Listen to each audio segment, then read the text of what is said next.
ببین رفیق، یه روز توهمی به نام زندگی تموم میشه و همه ما زیر آواری از خاک و سنگ به دست فراموشی سپرده میشیم. یه روزی آخرین نفری هم که ما رو میشناخت برای همیشه دفن میشه. خیلی سخت نگیر به خودت، لازم نکره مثل ربات نزد داشته باشی، لازم نکره شب و روزت رو حروم کنی.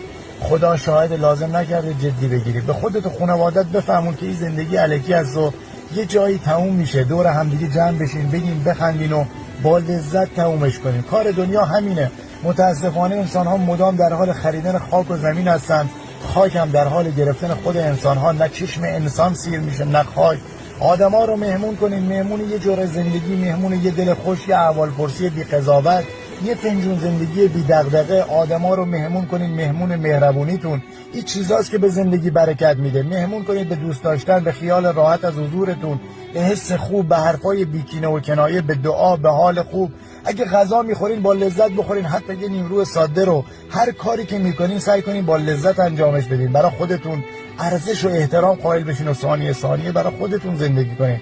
ناخواسته به دنیا اومدیم و فقط همین یه بار رو زندگی میکنیم. برای مسائل بی اهمیت خودتون رو غصه ندین و دق ندین. یا حق مشتی خان، یا حق.